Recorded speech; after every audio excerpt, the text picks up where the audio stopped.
गुजरे हुए 8.5 वर्ष तक युगल भाई बहन रोहन और मोनिका अपने पुराने और भटकते हुए बगीचे में खेलते रहे थे। बगीचे में उनकी पसंदीदा खेल चीज एक रंगीन गुड़िया थी जिसे वे नेताली नाम दिया था।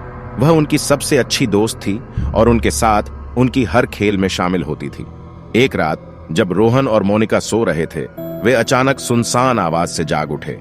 वे अपने बिस्तर से उठकर देखने के लिए बाहर निकले तो उन्होंने देखा कि नेताली बागीचे की ओर चल रही है। धीरे धीरे वे नेताली के पीछे चल पड़े। बगीचे के अंदर नेताली की आवाज दिखाई दी। इतने वर्षों के बाद तुम अब तक मेरे पास लौटे हो। तुम नहीं जानते कि मैं कितनी छोटी हुई थी, तुम्हारे द्वारा त्याग दिया गया हूं। रोहन और मोनिका हैरानी से लुप्त हो गए। नेताली के आवाज का पता लगाकर वे उसकी ओर दौड़े। जब वे नेताली के पास पहुंचे, वे देखा कि वह गुड़िया आंसू बहा रही है और उसके चेहरे पर खूनी निशान थे। नेताली ने कहा, अब तुम्हें पश्चाताप करना होगा। तुमने मुझे छोड़ा था और अब मुझे मुक्ति मिली है। रोहन और मोनिका आश्चर्यचकित हो गए और वे सोचने लगे कि यह कैसे संभव है। क्या नेताली वास्तव में जीवित हो सकती है? वे नेताली की बात को अब समझ रहे थे कि नेताली को छोड़ने से पहले वे उसे बहुत बुरा नुकसान पहुंचा चुके थे।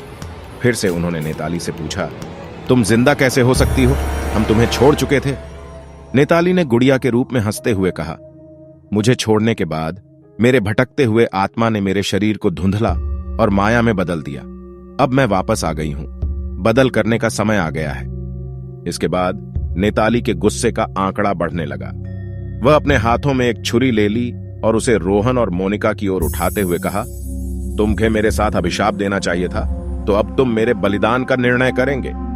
रोहन और मोनिका भयानक घटना के आगे धीरे धीरे थम गए। उन्होंने विचार किया कि वे नेताली से कैसे बच सकते हैं और फिर वे नेताली के सामरिक आंदोलन के खिलाफ उठने लगे। रोहन और मोनिका के आंदोलन ने नेताली को चकित कर दिया और वह छुरी उठाने की बजाय धक्के से पड़ी।